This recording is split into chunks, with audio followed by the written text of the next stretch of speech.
Welcome to Leftover Books. This is Abe the War Eagle, Part 3.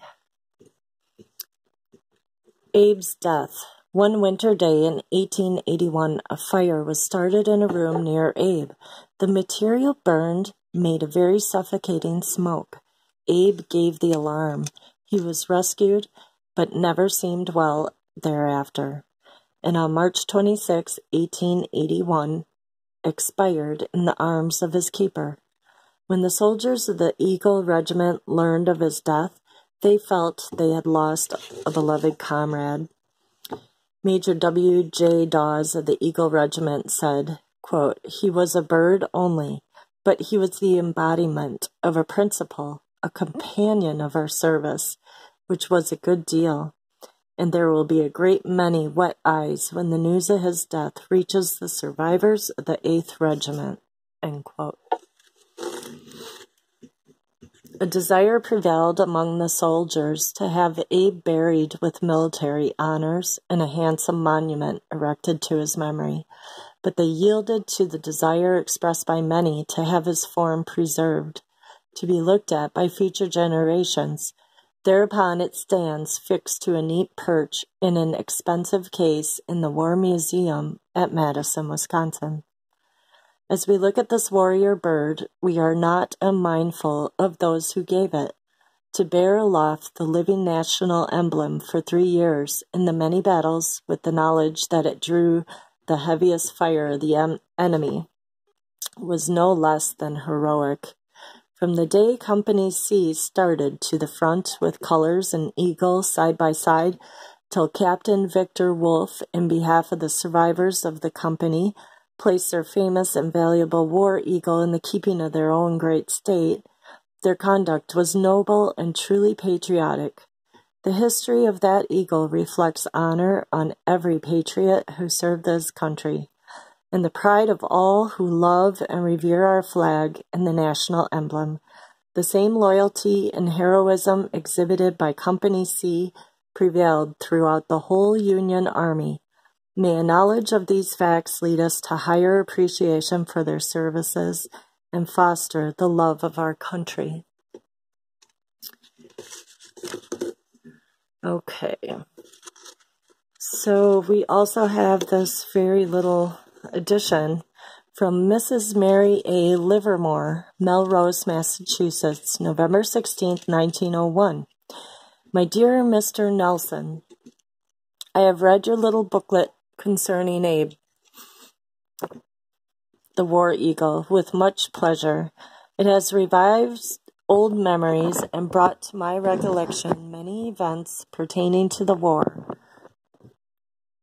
that have never been chronicled. All of your statements relating to the War Eagle of the 8th Wisconsin I know to be true, and many of them I was an eyewitness.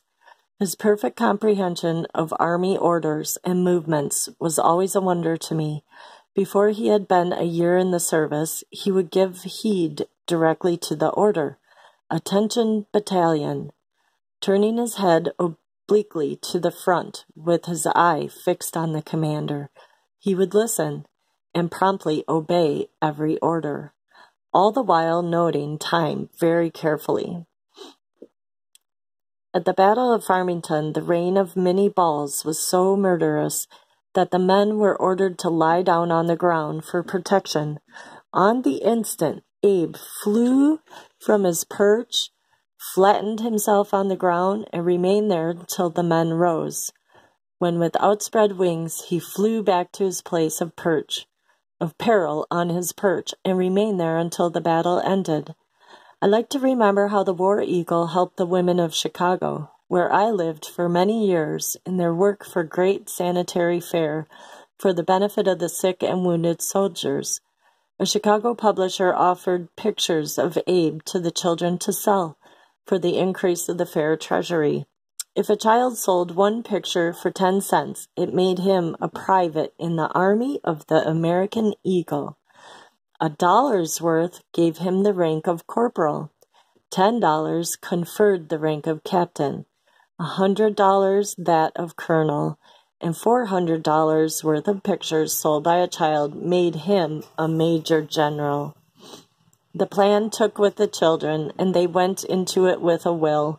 They sold pictures all over the country and realized for the great fair the splendid sum of $16,308.93. No less a personage than General Sherman presented the gold, silver, and bronze medals, which determined the rank of the little folks in the unique army of the American Eagle, amid the pomp of waving banners and the hurrahs of admiring thousands of spectators.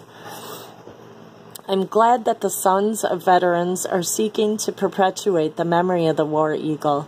He is a historic character and is ineffaceably connected with the 25 battles of the Civil War and quite as many skirmishes. I should like to see the walls of the schoolrooms adorned by the portrait of Abe the War Eagle as a companion to our beautiful flag. Congress adopted the flag as the national banner and the eagle as the national emblem more than a century ago. Why not pass them down to posterity together, especially as the War Eagle has demonstrated his worthiness of a national distinction? I hope you may realize your desire to hang a picture of Abe on the walls of every schoolroom and to place a copy of his biography in the hands of all children. Yours truly, Mary A. Livermore. Wow, that's very interesting part of history that we need to keep telling this story, keep telling it to our children and grandchildren, and tell it to your friends. I found out today a bunch of my friends didn't even know about this. So I just looked up a few statistics about the Civil War and Wisconsin, and apparently there were more than 91,000 soldiers deployed from Wisconsin in 56 regiments. Out of that, 12,000 Wisconsin soldiers gave their lives to free the South. And on top of that, more than 100 slaves escaped the South and their bondage through Wisconsin and into Canada through what was called the Underground Railroad. And you may want to look that up. It's very interesting. If you've never heard of it, you should really educate yourself on it, on how many people believed that slavery was wrong. And if it wasn't for those men that gave their lives back then, who knows? We might still have that kind of slavery going on. Well, thank you for listening to the story, and I hope you like my channel. Please like, share, and subscribe. Thank you.